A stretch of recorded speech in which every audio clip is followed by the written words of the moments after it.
Hey, you, I don't got no black 2 battles, so I'm gonna have to use a black and white 1 battle instead. Hey, that's an intro and a half. We got a game here against Easy 3 Rick, which I looked at the timestamp of when this save file was from. Apparently, it was from May of this year, so it was quite a while ago. As you can see from my team, I just don't give a fuck, and I'm bringing 6 things which just smash faces in.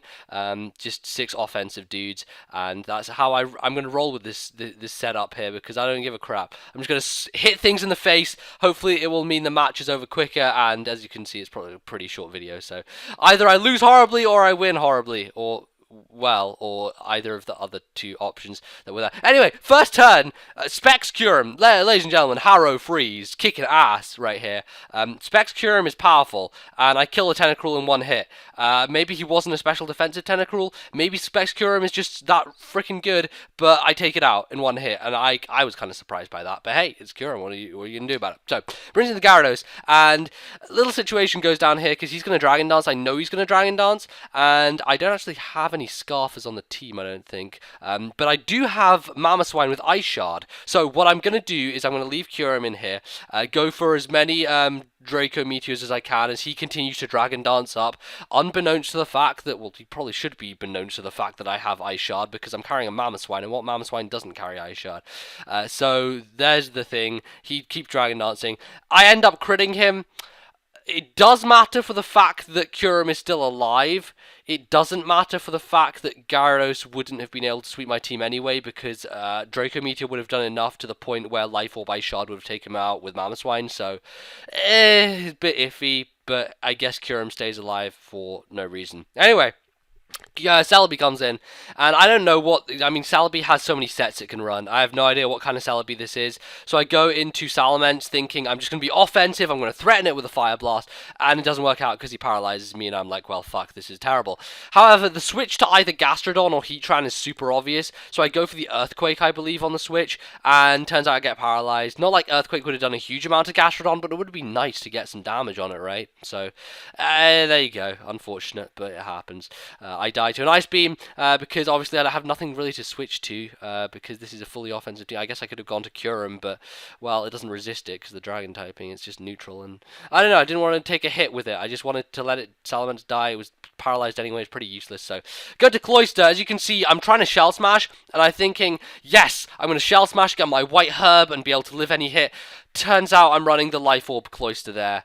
So I'm retarded for not remembering that I didn't have White Herb on that guy, and it means I just die. So now Salamence and Cloyster have just tried to do stupid shit and have died to a freaking Gastrodon, which kind of blows. But in this scenario, I bring in Kyurem to threaten the Gastrodon with either the Draco or the Ice Beam, and obviously Draco and Ice Beam are things that Heatran love to eat for breakfast, just all the time. It's their favorite meal of the day. So instead, I'm going to throw a Focus Blast, predicting the Heatran switch, and Heatran do not like that for breakfast. It gives them diarrhea and horrible, just the stomach is really bad after it. Is not a good thing to do, to take Focus Blast. So Focus Blasts do happen, 2 of them they don't miss, and I'm able to take the thing out, which is pretty fan-dabby dozy, might I say. In comes Celebi, and I could have gone to Mamoswine, once again predicting the Thunder Wave, but I didn't want him to predict me to go to Mamo and in the process go for a Leaf Storm or something. I really want to keep Mamoswine around for Hydreigon in case his Hydreigon is scarfed. So I went into Tim 976, the Haxorus, because he's just incredibly good, and it's a Choice Banded Outrage. Hi Gastrodon, I heard you. Oh, wait a second. Can you No, you can't. Wow, I'm sorry. That's a Choice Banded Outrage, Gastrodon. Get the fuck out of here. Leave this house. I bid thee farewell. Goodbye. Unfortunately for me, as much as Hydreigon would have been annoying scarfed, I would have kind of preferred it to be scarfed in this scenario because now I have Parafusion and he's behind a sub. So in terms of good situations, this is pretty much on the negative end of the scale. Like, really horribly negative end. I die to Dragon Balls. I'm like, okay, well, I can break his sub with Mamoswine. I go into it, Ice Shard, and get rid of that thing. And then I can go into Terrakion, which will outspeed in close combat it. Or, I think he only has Hydreigon and Celebi left. So what I could do is go into Terrakion and lock myself in on X-Scissor.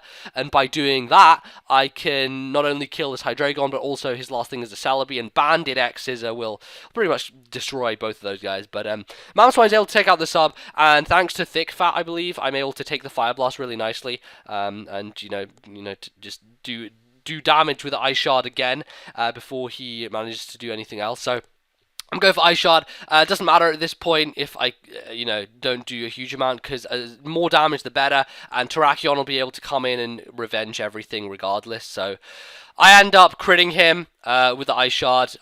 Obviously I still have Terrakion with X-Scissor and Choice Band, so I'm not saying any of that mattered whatsoever at all, because it didn't. It just didn't. But Celebi's going to come in. Icicle Crash is actually not going to kill it. Mother of God, Celebi, what kind of thing are you? Jesus, lives it with the tiniest of smidgens. If ever I saw a smidgen, that was one. But as you can look at my HP number and my life orb, obviously, meaning that I can live the next hit with 4 HP, and Mamoswine's actually going to end up surviving this little onslaught here. So he turned out to be pretty useful there, which is cool. So there you go. That was a fun little game, a little match from a while ago, and hope you guys enjoyed it. If you did, feel free to hit like button, slam it with your mouse clicker, because then you will find magic in your life or something around that thing. Hi, please, Gabe. Okay, next time on Game.